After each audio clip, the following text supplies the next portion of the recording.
This is Scratch Your Own Itch, the one show that delivers the conversations that we're afraid to share, but need to. This show is all about creating a life worth living. I'm Logan Tyler Nelson, and I'm your host.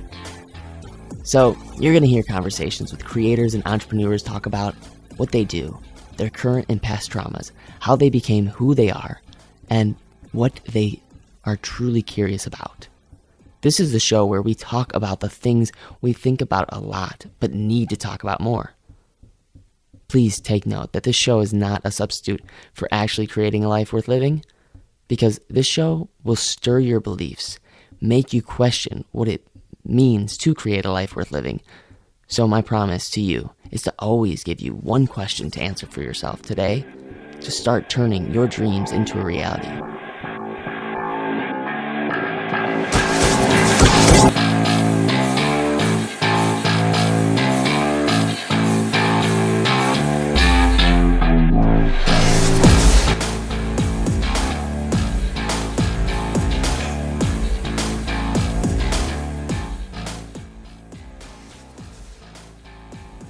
Hey, ladies and gents. So before I get into this episode with the one and only Jonathan Horton, I just want to say thank you so much for taking time out of your day to listen to the show, because I know for a fact that you can be listening to any other show or watching any other YouTube video or listening to any other song that's a proven hit single, like you could be listening to freaking John Elton right now, but instead you're listening to me, and I appreciate that.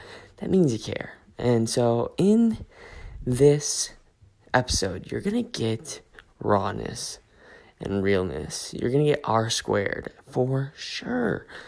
I like, no joke, this is an episode that I wish more people could really consume, because we get caught up in social media, we get caught up in other people's lives, and we feel that we need to really be someone else, and unfortunately that brings us to feeling down.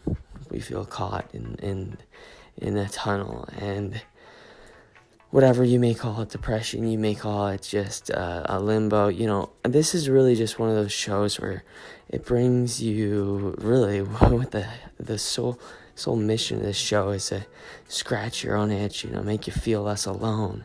So really this episode does it with Jonathan Horton. So have a good listen, and please don't forget to hit that subscribe button, because straight up, when you hit that subscribe button, this episode will notify you that it's ready. Hey, it's ready to be heard. So thank you for hitting that subscribe button. And if you leave a review, I would feel so good about it. But let's say you don't hit the review. I don't really mind, as long as you share it, because that's the best thing in the world.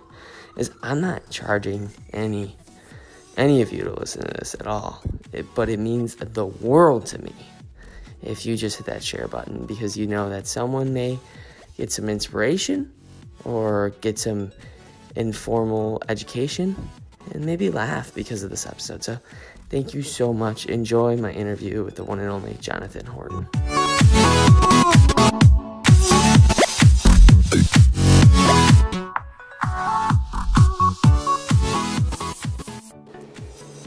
So, my curiosity question for you is, what are you obsessed with?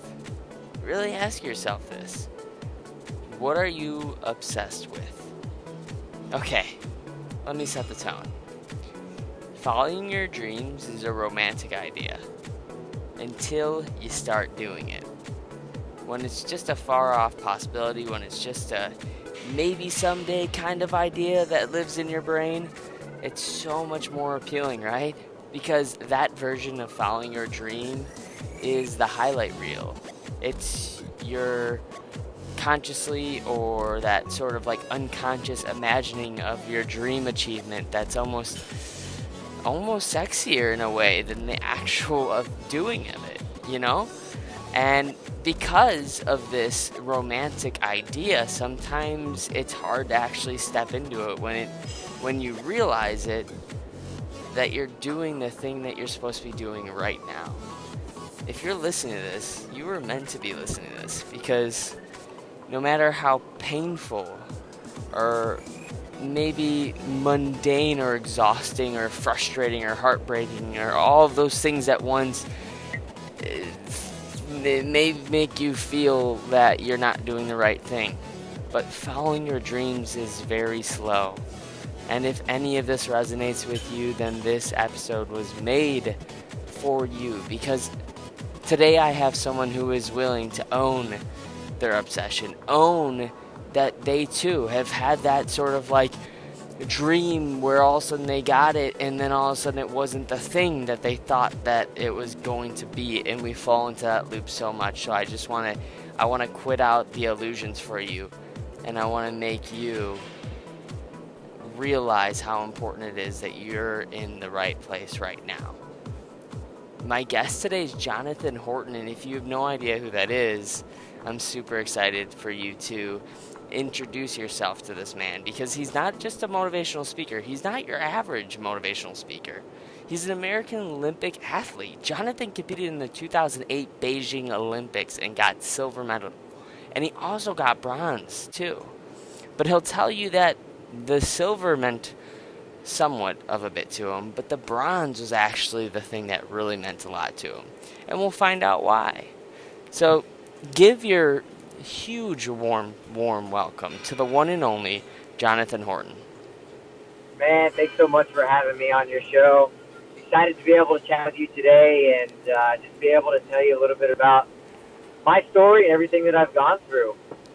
Yeah, Jonathan, thank you so much, man, for taking the time to do this. I call this show Scratch Your Own Itch, because the mission of this show is to really make someone feel less alone, and also, see where someone is now. It's sometimes hard to really realize how they sort of got to where they got to. So, to me, Scratch Your Own Itch means that you had some sort of problem with yourself, and if you kept ignoring it, this itch would bother you. But then you finally accepted it, and you realized it, and you found a way to solve this problem in your life. So when I ask you, how did you get to where you got to by scratching your own itch, what does that mean to you? Well, I love it. I love the meaning of the show and just that analogy, because I think every single person on this planet experiences that in some way. And as I tell you about my story in gymnastics and everything that I went through, I think my itch was really this obsession with needing to be successful as an athlete. It was something that I was absolutely just, it had to happen. Like, I was willing to do whatever it took. And I told people, we'll get into the story a little bit, but I wasn't the most talented kid growing up in the world. I didn't have a lot of success in the sport, but I was obsessed with my mission and with my goal. And when I told people that I was going to be an Olympian, when I was young, before I was probably 11 or 12 years old, I was laughed at. People were like, "Oh, dude, you're not exactly the kid that is out there winning, the ribbons and the trophies and the medals. Good luck making that happen." And so I always had this chip on my shoulder, and it was something that I had to do, not only for myself, but I had this feeling that I needed to prove everyone wrong. And so for me, my personal life, that itch was unfortunately, it's almost like a selfish thing. I needed to prove everyone else wrong. But as I advanced through my career and as I got a lot better at gymnastics, it was more than just that. But in the beginning, that's kind of how it started. Man, dude, I went through kind of the same thing. I resonate with that story so much, because I thought that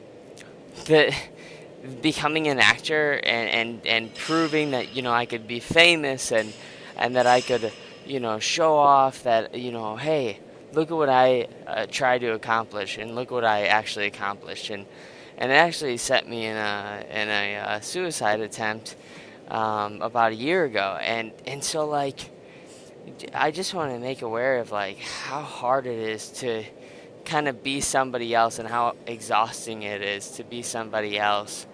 Did you feel like, you know, I mean, this is a really hard question for me to even ask of you right now, because did you ever feel like you just were super, super, super lost during your hardest moments because you weren't really doing it for yourself? You were pretending to try to be somebody that you weren't?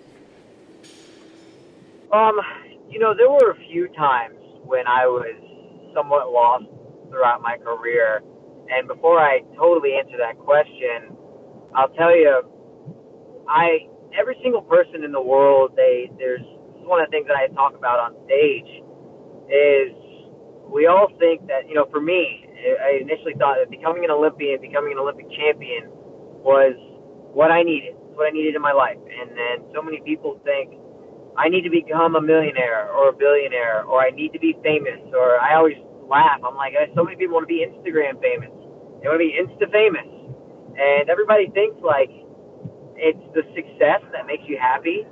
When now that I'm retired from my sport and I look back on my career and the ups and the downs and the highs that I soaked in and the lows that were miserable, now I look back on all of it now and I realize becoming an Olympian is okay. It's cool, It's cool that I have that title, but really what brought happiness to my life, and I think that you could probably agree now that you look back on some of the things that you've done as an actor, is it was the journey that I was on. It was the journey that I learned from every single moment, the people that I got to meet and the experiences that I had and the traveling that I got to do, even the really bad days in the gym. And, I'll tell you, one of my hardest times in my entire career was in 2006.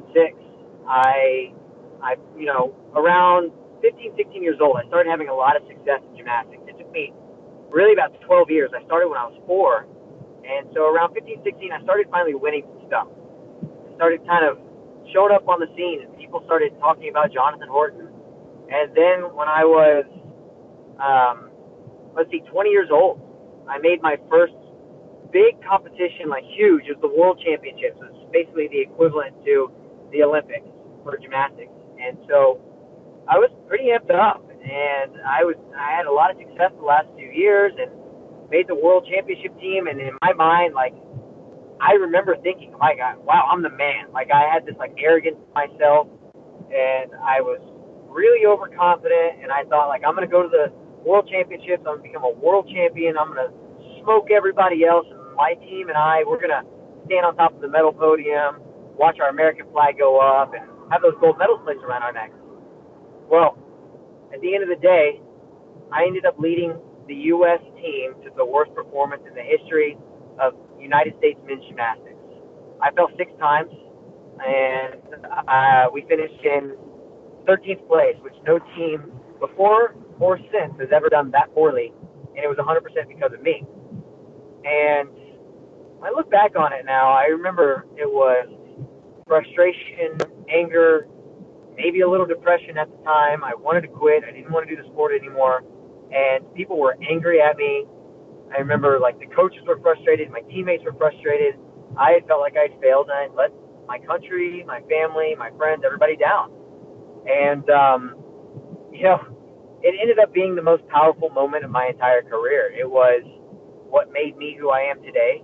And it was such a horrible time that I wish on no athletes to ever experience something like that.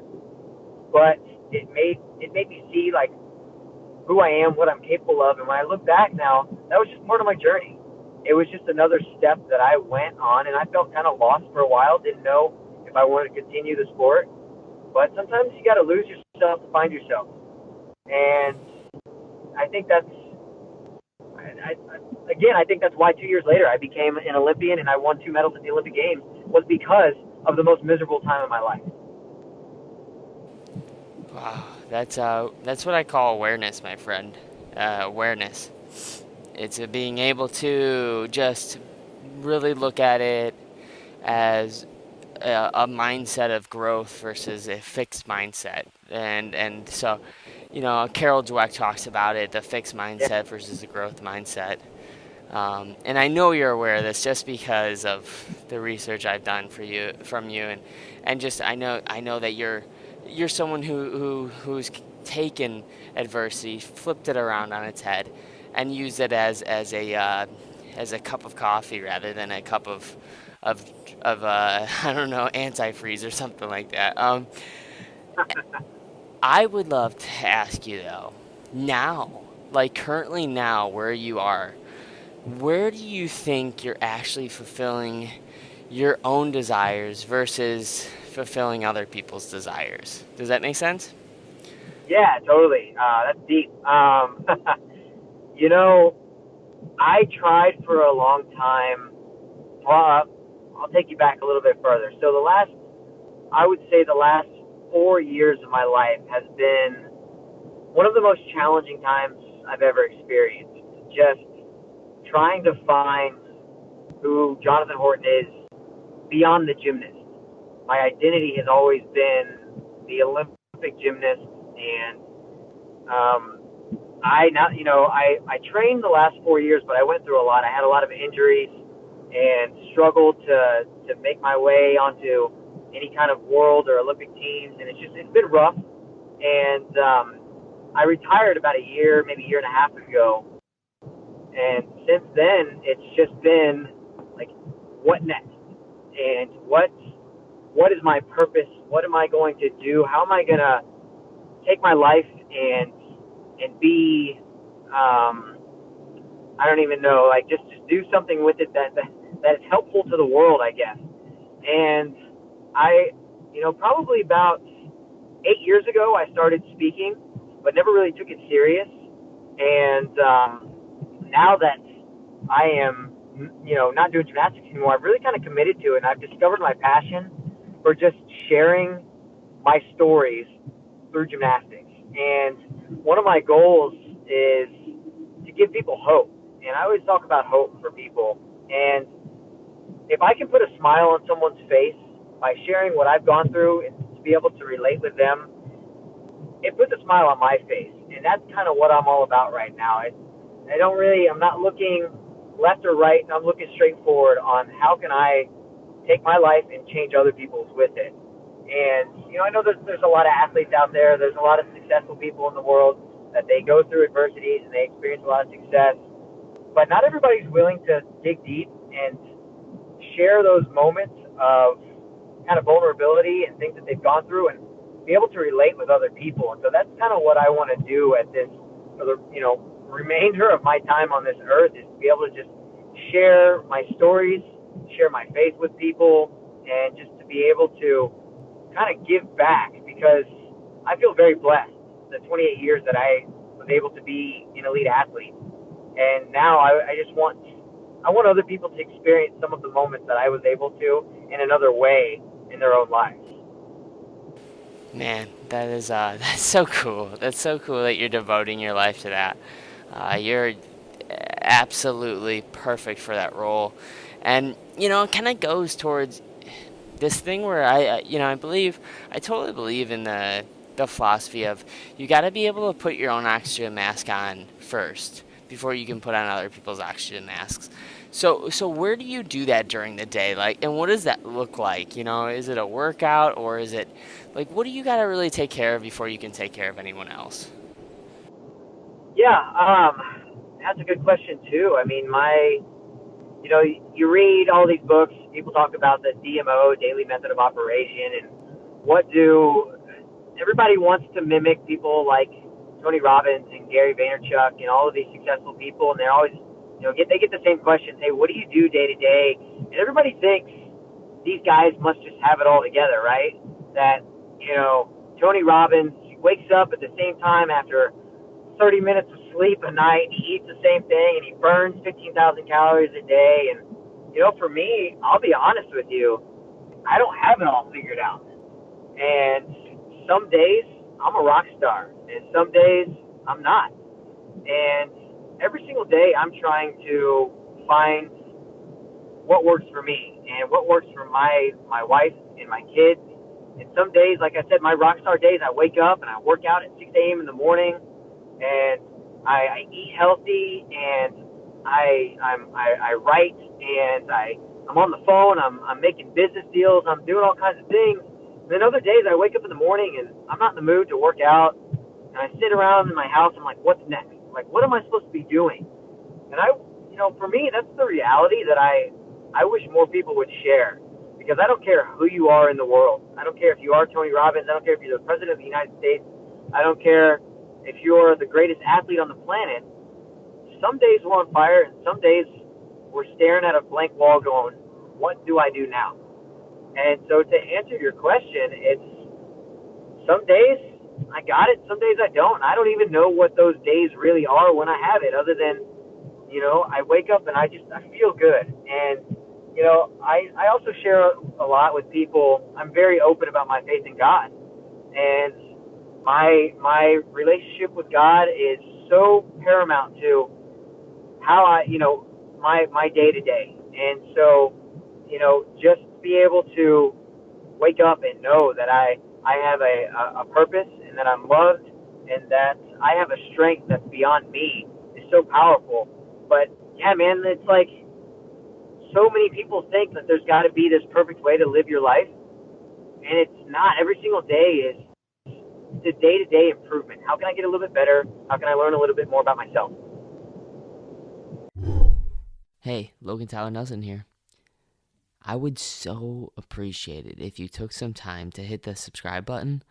I really want to just honestly live and give. Why? Because I was told when I was young that if you're feeling down, the best way to feel better is by lifting someone up again.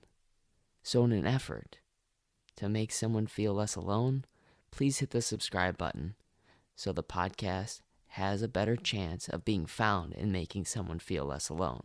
And if you're feeling down, hey, it can help you.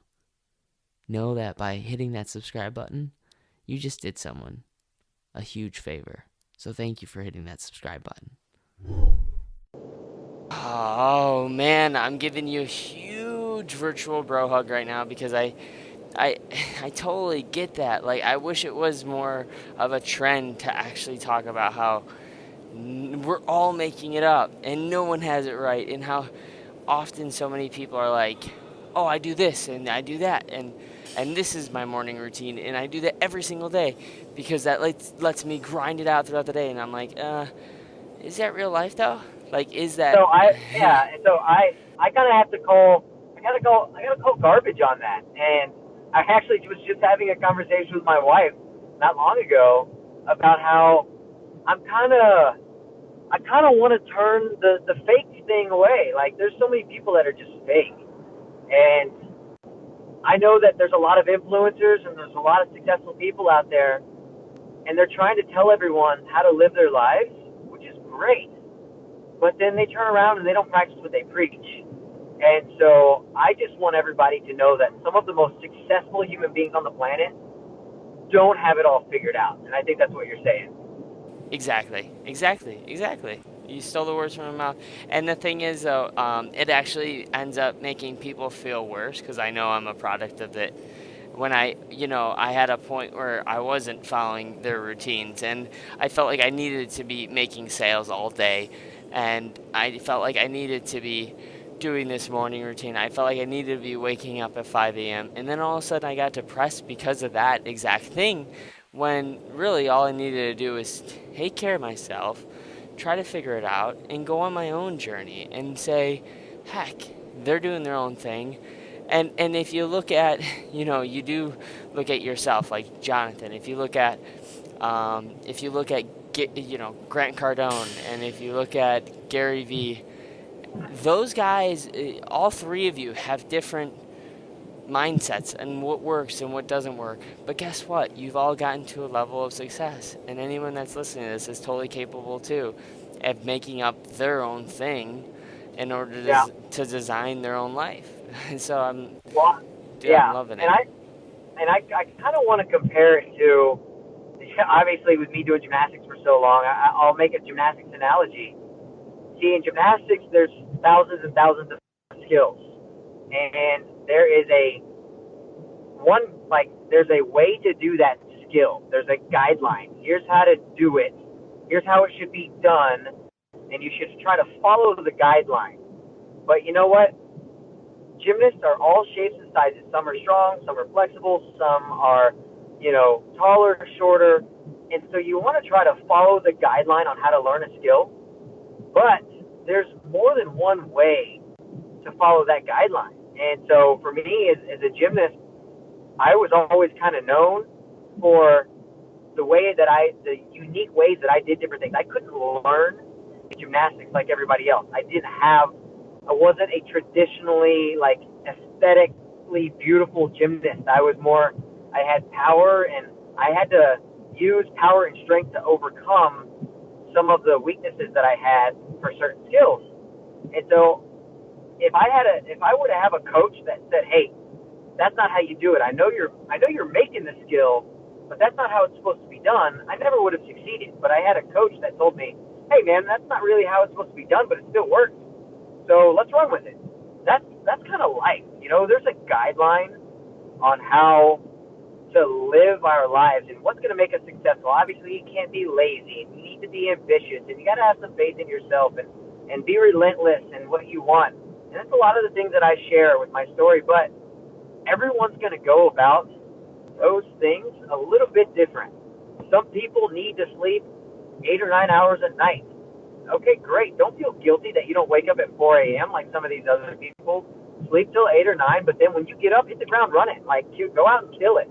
Not all of us need to sit in front of a computer for 12 hours straight and then work and work and work and go and brag about how much you worked. No, some of us can work in an hour or two and get the same amount of stuff done.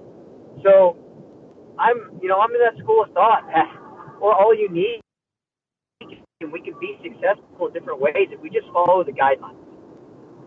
Yeah, that's exactly it. It's being able to create the structure, put it on paper, see it on paper, I think, and then be free with it, and make decisions along the way. Yeah.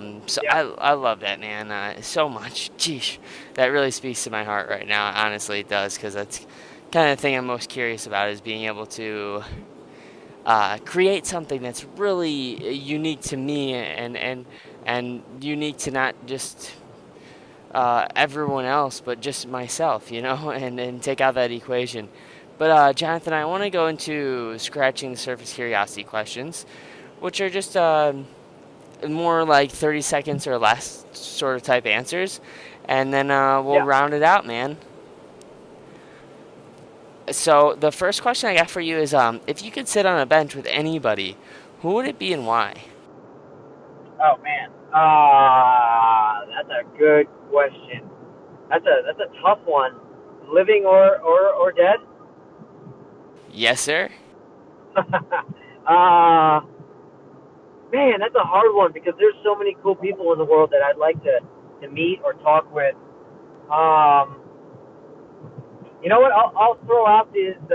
Maybe it's a little bit cliche because I am such a man of faith, but I'd love to sit on a bench with Jesus and just talk it through, man. Be like, hey, tell me about this, man. What's God talking about today? Like, that would be really cool. Like, let's go back 2,000 years, be able to sit on a bench with him and figure it all out. Dude, that's so cool. Oh God, that's a hard, because I almost want to ask you, do you think that the answer he would give you even is something that you truly want? You know what I mean? Like, the process is almost better. Yeah, I don't know. I'm always trying to, faith, Christianity is something just like what we were talking about. It's growth, and you're always trying to search deeper understanding of Christ and God. And so, whatever answer I would get, I would accept it willingly. And I don't really know, man. I have to put some more thought into that. No worries. We'll get you on again, man, and we'll see where you got from. It's really thinking about that, because it is a deeper question. So the next question that I have for you is, how does Jonathan Horton like to consume content? Podcasts, audiobooks, movies, regular books, TV shows, music? Yeah, all of the above. I would say my my weakest point is reading actual books. I like audio books a lot, but I love everything, man. I'm a movie guy. I am. I'm into a little bit of everything, and so not to not to not to harp on it too much. But there's another point that I wanted to make. Like these people that claim they read like 6 books a week, I'm like, that's not real. So, but yeah. So I consume content in every way. I love it. I love the the through line in this show is just, where are the illusions? And be Yeah. obsessed with that, asking yourself where are the illusions. The next thing I'd like to ask though is if you would have to pick, what do you think is more important, your net work or what you know? Your network or what you know. Yeah. I've always said it's not what you know until you know. And so I have had more success in my life because of the relationships that I've built with people, way more than what I know. Because I tell you what, I'm not the sharpest tool in the shed. But it's because of the people that I've interacted with, the people that I've surrounded myself with, that I've been able to have success, not only in gymnastics but in life in general. As a gymnast, I always wanted to surround myself with the greatest gymnasts, and I learned from them.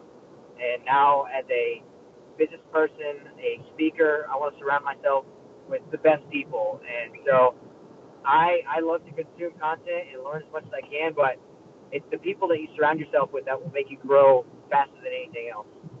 So true. So true. This starting this podcast has been the best decision of my life by far.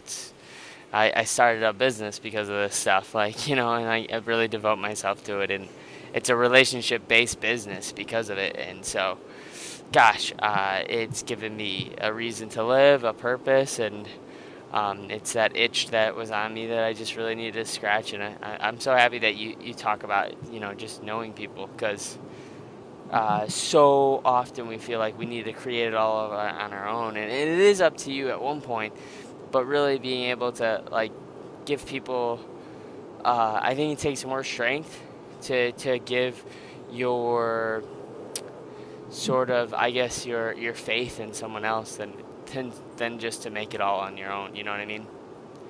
I had a mentor one time told me that the beach is lonely by yourself. So you can be doing your own thing and you know, having a blast, enjoying, soaking up the sunshine. But it's always better to have somebody with you, to enjoy it with you. And so I do feel like so many people are out there talking about their hustle and their grind, but nobody's alone. And if you have people by your side that you trust and that you love, life is so much better when you have those people with you and you can all do it together. Yeah. Oh, so true. Shared success is just so much more delicious. Um, where do you think now, like in your life, like thinking back, like 5 years from now, what was a belief that now that you think about it, you go, wow, I can't believe I believe that garbage? Oh man, 5 years ago, I'll be brutally honest with you.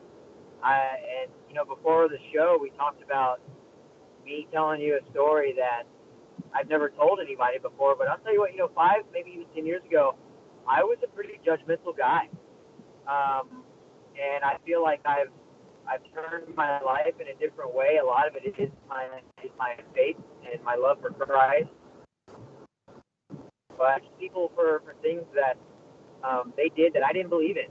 And I look back on it now, and I've even taken the time to call some people and ask for forgiveness for things that I maybe said. But um, I had like, you live in this little box for a long time until you really come out of your shell as an adult and figure out like what's really important to you. And I did that, and so a lot of my judgments and everything. That's why I believe in loving on people, whether they are the same or different, or whether they believe in the same things as me. I just want to love on everybody and be able to, again, just give people hope and to be a good person for them and be able to eventually grow close enough with people that I can share who I am and what I believe in and share my faith. And I feel like that's what we're all called to do, is just be loving. Yeah, wow, wow. The It's funny. I wrote a post a while ago, and I asked just what does the world need more of, and most people said in that post, love. And I was like, wow, that's so true. We all just need a little bit more love, and it's really odd how easy things become when you just start going, I'm gonna do this for love instead of for some sort of like prove something, like you've said before. Just do it out of love. It comes so much easier. I would like to, though, ask you just 3 more questions. What is a favorite podcast of yours? Favorite podcast of mine. Okay, so my wife and I are really into um, what's it called? It's got a really weird Gimlet stuff. Yeah, have you listened to Gimlet at all? Dude, they have a bunch of stuff, though. Which They one? got a bunch. So yeah, my favorite one was Startup. Have you ever listened to Startup? Yeah. Yes. Yeah. It is. Oh, it's so honest, man. Oh, I loved it. So the original beginning of Startup for Gimlet Media was, I was just hooked to it, and my wife is the one that got me started on podcasts. She was like, "You got to listen to this," and I was like, one episode and I was done. Like I couldn't stop listening to it. So I love that kind of stuff. I love it, dude. Yeah. Check out Startup. Anyone that is listening to this, check it out. But first, I want to send you, anyone who's taking the time to listen to this is listening to a real reason. And if they could find more about Jonathan, where's just that one place you want to send them? What is my what? Sorry, I couldn't hear you. What? The one place that they could find more about Jonathan Horton and what he's doing with his life. Yeah, so I've tried to build a pretty solid social media presence. I really love to share what I'm doing, where I am with people, and give people an inside, kind of scoop into my life. And so people can, follow me on Instagram. My Instagram account is jhorton11. And then also my Facebook fan page. Just type in Jonathan Horton. I make daily videos and posts and different things like that. And people can reach out to me. I've got my email blasted everywhere. info.jonathanhorton@gmail.com. I love to be an open book for people. Anyone that needs anything, feel free to give me a call or shoot me an email. And I'm just, like I said, I'm here for people.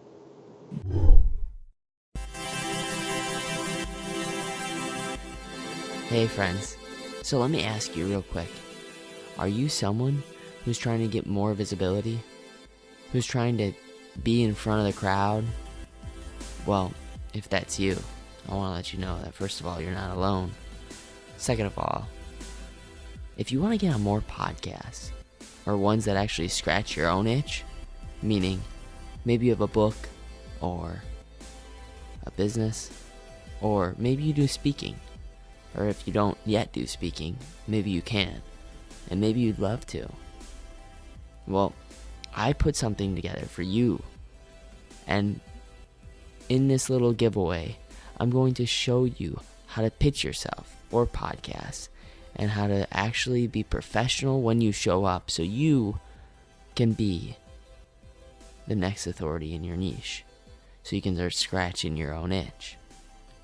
I know what it's like to build something, create something, and then there just be crickets.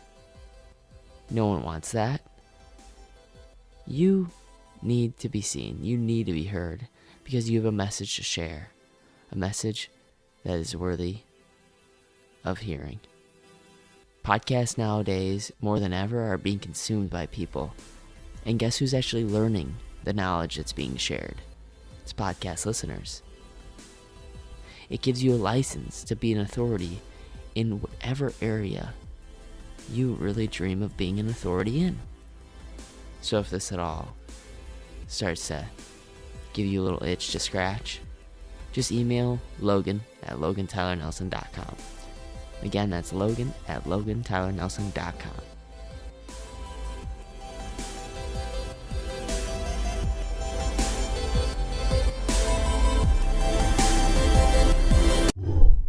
He is. He's gotten back to me time and time again when I was a nobody, still am a nobody. So he's there for no matter who you are, no matter how low you feel right now or how successful you think you are, no matter where you are. I guarantee Jonathan will get back to you. But if there was one place to go, I'm going to send you to his Instagram, because the content that he has is amazing. And it also will give you just one place to go that you can go to, instead of like having 5 different peanut butters to pick from and choosing no peanut butters at all to eat from. Paradox of choice. It's a true thing. The last thing, though, I'd like to ask is to kind of leave anyone that's listening right now with a self-inquisitive question that they can ask themselves throughout the day, to sort of, unlock something for themselves, or maybe recharge themselves. So what would that question be? So what would people do to recharge themselves? Is that what you're asking? Like a self-inquisitive question that they could ask themselves, that you like to ask yourself, to kind of like stay focused, because I think our brains are like monkey minds. We think we got to do this and do that, and then I think a self-inquisitive question, though, could either keep us on track or maybe unlock something that we're trying to really find an answer to. Yeah. Well, I don't feel like I have a super awesome answer for you. I would need to put some more thought into it, but every morning I kind of wake up and I just ask myself, what do you really want? Like, what is it that you want to do? And it's so simple, it's so straightforward, but I do feel like sometimes maybe people wake up in the morning and they're robots, that they do what they think they're supposed to be doing versus what they want to be doing. And so, obviously you gotta survive, and people have to go to work, and you gotta take care of your family. But aside from that, I think it's important to sometimes just take a break, pump the brakes, and breathe, and go, what do I want? What is important to me? And I think we can get caught up in, like what we talked about a little bit earlier, doing things for so many other people first, and you've forgotten about yourself. So I guess that's the best answer I can give you, is just, what do you personally want? What matters? I love it, man. I love that. I think we'll round it out there and let people go and answer that question right there. I opened it up with, what are you obsessed with? And it lines up perfectly. We didn't plan this at all. This is all improvised. It lands up perfectly with, what are you obsessed and what do you want, It really does work. So thank you so much, Jonathan, man, for being on the show. I know that we're going to stay connected, because I'm a super fan of yours, man, and you've definitely been there for me when I needed help the most, and so I really appreciate it. And I know you are doing incredible things right now, and I really see you finding this wisdom inside yourself, and I want to acknowledge it, that you're doing something where you don't feel like you have to keep giving yourself an ass kicking to see results. You're doing something where you're truly in your area of genius, and you want to do just that, make other people smile and find something that they don't have to keep kicking their ass with. They can do something that is out of love and faith and kindness. And if that sounds like, oh, it's just kind of airy-fairy, no, it's true. Like, you can do that. It's totally a possibility for you right now. So, yeah. Absolutely. Well, I appreciate you having me on the show. It's been great chatting with you, and I know we'll keep in touch. Yeah, thank you, Jonathan.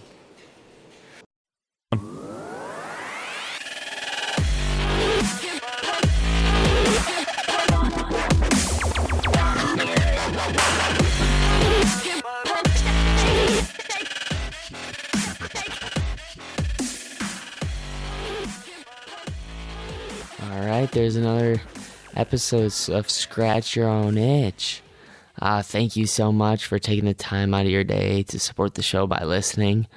The biggest compliment you could ever pay me is just by sharing this, because honestly, it doesn't take much, and it feels so good when people create something and take time. And when I see someone take time to create something that really just changed my day, either made me feel less alone, maybe put a smile on my face, made me laugh, made me feel wiser, I always want to share it with the world, because why? When I share something that resonates with me, why not share it? I mean, that's just kind of the thing that goes around, and it's free. It takes no time at all other than just a click of the button, share, on either Instagram, Facebook, Twitter, LinkedIn. Any of those social media platforms would be great to share this. So I really appreciate it.